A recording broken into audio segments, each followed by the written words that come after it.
les habitants pour créer de la cohésion sociale, de la paix sociale à travers des activités de lien social. Donc, les régies sont à la fois sur du travail marchand, voilà, d'activités d'entretien, mais elles développent aussi tout ce volet de médiation, de relations interculturelles pour faire en sorte que les habitants vivent mieux ensemble.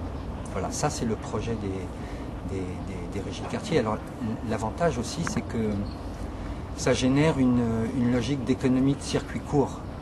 Les flux financiers qui traversent le quartier, ils sont captés par la régie de quartier et ils sont redistribués sous forme d'activités salariées, sous forme de masse salariale pour les habitants.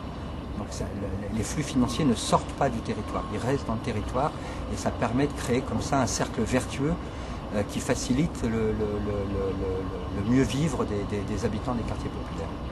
Ça dépend de l'administration publique, de la mairie, de l'administration centrale?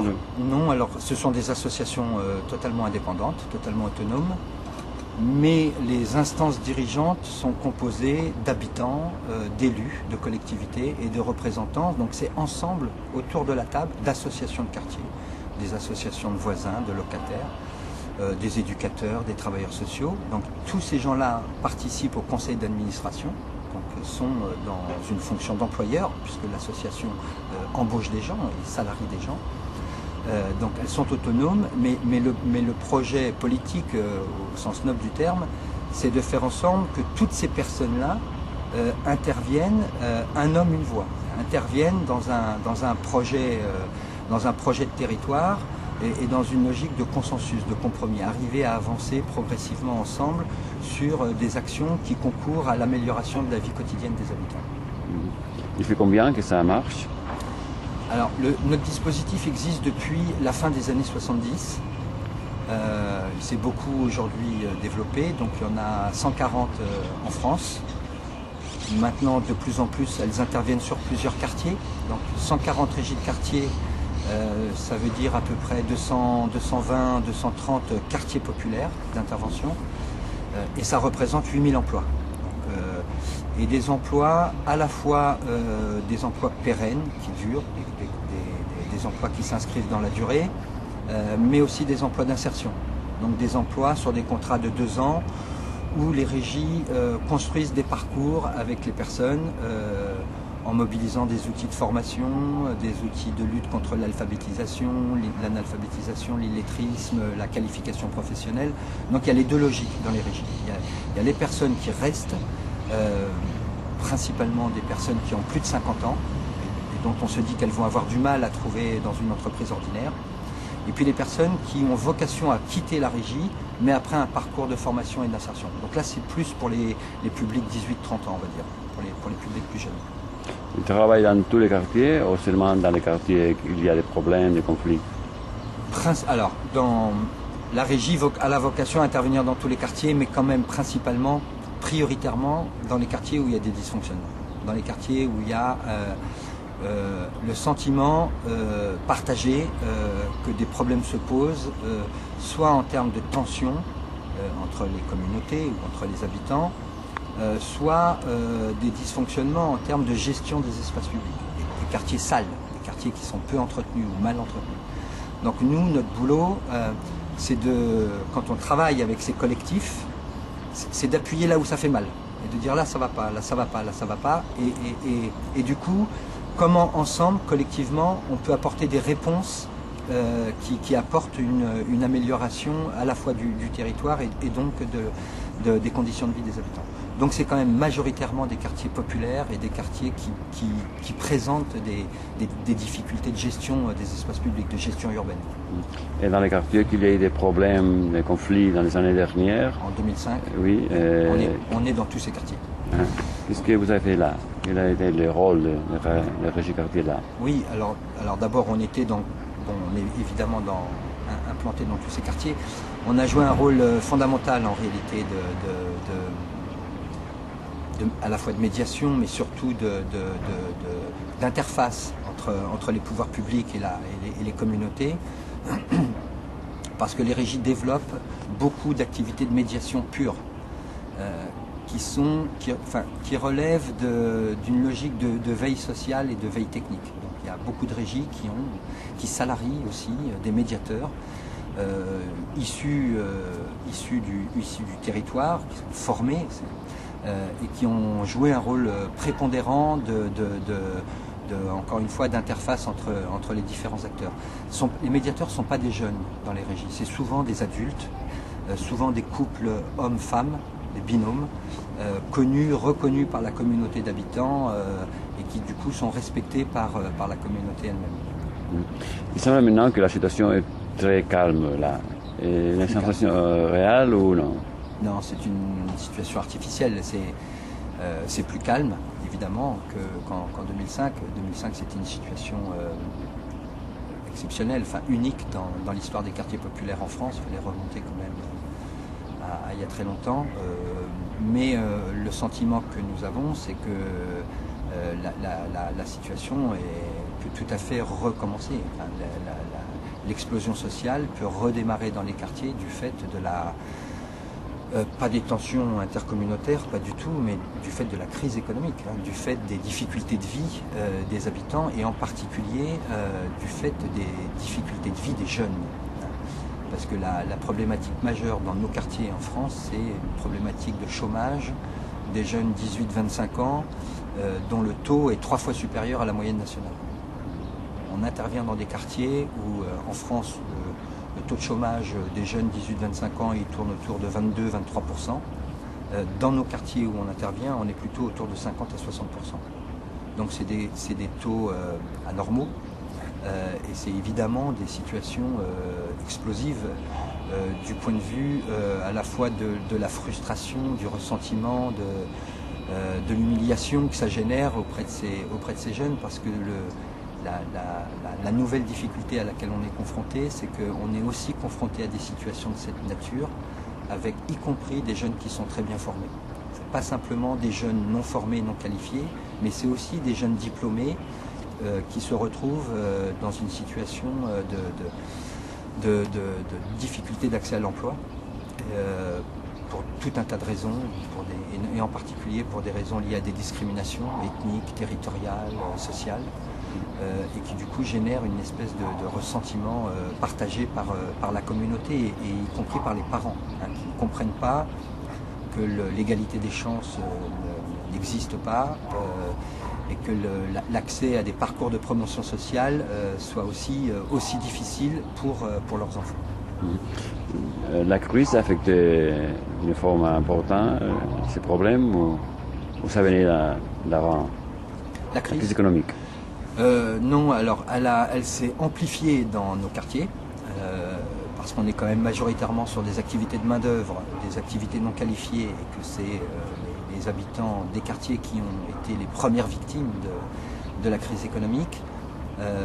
Donc elle a toujours existé dans nos quartiers, mais là elle s'est particulièrement amplifiée et dégradée, quoi. Parlons de l'immigration.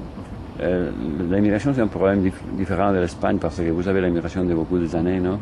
On peut parler encore des immigrés, quand on parle de la jeunesse dans ces quartiers, on peut parler de la jeunesse immigrée ou comment on enfoque ça? Alors c'est très difficile de parler de la jeunesse issue de l'immigration parce qu'en fait, nous on n'en parle pas parce que c'est déjà la deuxième, voire la troisième génération d'immigration. Des enfants de la troisième génération, donc c'est plus des immigrés, c'est des Français issus bien sûr de l'immigration, issus en particulier de l'immigration coloniale du Maghreb, mais pour nous le problème ne se pose pas en ces termes, c'est-à-dire il se pose davantage en termes de discrimination territoriale qui touche une communauté dans sa globalité, qu'elle soit issue de l'immigration ou non. Alors, le fait est que dans ces quartiers, les familles issues de l'immigration sont surreprésentées, mais en réalité, la crise touche l'ensemble de la communauté d'habitants. Et le racisme est présent là. Oui. Vous avez peur de ça? Vous croyez que ça va descendre? Je ne sais pas si ça va descendre, mais c'est clair que la discrimination est prégnante, elle est réelle. D'abord, elle est très facilement observable dans la vie quotidienne, de manière très empirique. Mais aujourd'hui, on arrive même à la mesurer de manière quasiment scientifique, à partir de tests, à partir de sondages, etc. Donc ça, c'est un vrai problème que la société française doit prendre en charge et dépasser. Elle doit arriver à c'est un problème complexe, mais elle doit arriver à penser cette complexité, la dépasser et travailler sur des ressorts positifs issus des communautés issues d'immigration. Parce que c'est une richesse en réalité. Qu'est-ce que vous pensez que, si vous savez, à la révolution qu'il y a maintenant à la Tunisie, à l'Égypte, peut-être l'Algérie, quelle répercussion peut avoir ça dans ce quartier? En termes de répercussions, je pense qu'il n'y en aura pas. En revanche, les communautés issues de ces pays-là, ou plus largement du monde arabe, donc effectivement, elles sont très attentives à ce qui se passe. En Tunisie en particulier, dans les pays du Maghreb, Algérie, Maroc, en Égypte. Mais je ne pense pas qu'il y aura des répercussions concrètes sur les territoires d'intervention de régie dans les quartiers populaires français. Il n'y aura pas de répercussions. Mais encore une fois, les populations sont très, très attentives à ce qui se passe dans leur pays, on va dire, d'origine. Les meilleures mesures à prendre pour améliorer la situation de la gens dans ce quartier, quelles sont? Quelles seraient?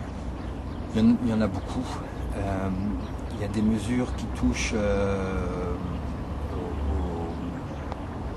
au développement économique et donc au développement de l'emploi dans ces quartiers.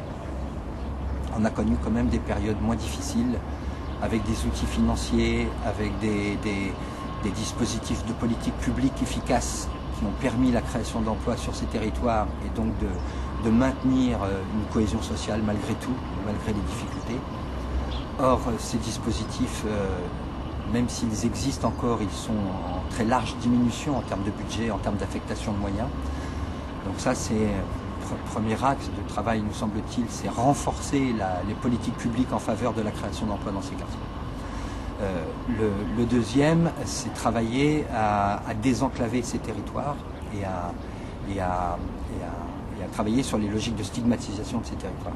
On est, contrairement peut-être à la réalité des quartiers populaires espagnols, sur des territoires qui sont situés à la périphérie des villes, très souvent enclavés, avec peu de moyens de transport pour y accéder, et qui du coup, comment dirais-je, démultiplie les difficultés pour les populations, pour les habitants.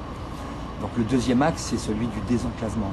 Il y a toute une opération en France qui s'appelle le PRU, Programme de rénovation urbaine, qui prévoit de démolir et de reconstruire, d'aménager les espaces urbains, de requalifier les territoires, dans une logique précisément de relier ces quartiers au reste de la ville, au reste des agglomérations. Mais de notre point de vue, ces dynamiques sont à la fois trop peu importantes en nombre et surtout trop longues, avec des procédures qui sont très lourdes. Et c'est une opération qui a démarré depuis 4-5 ans maintenant, mais dont on voit finalement peu les effets pour les habitants. Donc voilà, deuxième axe, c'est celui de requalifier ces territoires en investissant lourdement et en permettant à ces quartiers de se reconnecter au reste des villes et et donc travailler sur les logiques de stigmatisation en fait. Vous croyez que ça c'est une problématique spécifiquement française ou qu'on peut trouver ces problèmes en Espagne ou dans d'autres pays européens? Alors, je pense que c'est une problématique spécifiquement française dans son ampleur et dans ses caractéristiques. Parce que je n'ai pas véritablement vu des territoires à peu près similaires dans le reste de l'Europe. En revanche, je pense que ces logiques peuvent rejoindre des réflexions et des difficultés que d'autres sociétés européennes peuvent rencontrer dans les quartiers populaires, même si ces quartiers sont différents. Je pense notamment au quartier que j'ai visité ce matin, dont j'ai oublié le nom, où j'avais le sentiment que les problèmes que rencontraient les intervenants sociaux sur ces territoires étaient les problèmes que nous avions rencontrés il y a 20 ans. Et que du coup, c'est peut-être un problème de temporalité. probablement dans une dimension moins importante, puisque les quartiers sont moins importants en termes de densité de population, de superficie. Mais tout de même, j'ai quand même eu le sentiment de découvrir ce matin ce que j'ai connu à la fin ou au milieu des années 80 en France, en fait. Alors, vous pouvez nous aider pour non commettre les erreurs qu'on a commises. Je pense qu'il y a vraiment des choses effectivement à apprendre, des formes d'intervention qui se sont développées dans les quartiers en France, parce qu'elles sont nées à la fin des années 70, au moment où à la fois la crise économique a commencé à frapper de plein fouet les populations qui vivaient sur ces quartiers, où la question de l'immigration a commencé à se poser de manière problématique, ou en tous les cas a été présentée de manière problématique par un certain nombre d'organisations politiques, par les pouvoirs publics parfois même. Et puis à un moment où ces quartiers, du point de vue d'un ensemble d'acteurs, commençaient à se dégrader, à la fois du point de vue du bâti, mais aussi du point de vue des conditions sociales.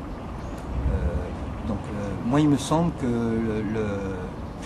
ces 30 dernières années à travailler sur des logiques de requalification des habitants et des territoires qui a été développé en France, pour partie peut-être au moins présenté à des acteurs espagnols pour voir comment des bonnes pratiques peuvent se dupliquer. Donc ça c'est tout le travail, non pas des régies, mais du comité national, qui fédère l'ensemble des régies, les 140 régies. Donc on a transféré notre dispositif dans d'autres pays européens. Il existe des régies de quartier en Belgique, une cinquantaine. Il existe des régies de quartier aux Pays-Bas, à peu près autant, une cinquantaine. On travaille sur... alors bien sûr avec des adaptations qui prennent en compte le contexte économique, politique, juridique des pays où on intervient. On travaille sur des logiques de transfert avec un réseau associatif allemand et anglais qui rencontrent les mêmes problématiques que celles sur lesquelles on travaille. Et puis on a le sentiment qu'on peut aussi travailler dans une logique de réciprocité avec les populations issues du Maghreb, donc Maroc et Algérie en particulier, parce que les configurations de territoire sont très proches de ce qu'on connaît en France. Et pour mieux résoudre ces problèmes, ça dépend que le président soit Sarkozy ou un représentant du Parti socialiste, ou que le maire soit de gauche ou de droite, ou ça n'importe pas. En réalité, ça n'a pas tellement d'incidence. Parce que, notamment sur la question de la couleur politique locale. Ça dépend beaucoup des hommes et des femmes qui portent en réalité les missions, les actions qui sont centrées sur les quartiers populaires. Et les élus locaux, du fait de leur responsabilité, du fait de leur, à la fois de leur responsabilité élective, mais aussi du fait de leur attention à maintenir la cohésion sociale sur leur territoire, peuvent intervenir et soutenir très massivement les régies de quartier, qu'ils soient de droite ou de gauche. Je pense que ce n'est pas tant une question de couleur ou de sensibilité politique, mais une question pour le coup de volonté politique, qui est en réalité très largement partagée selon les territoires. C'est pas aussi manichéen que ça.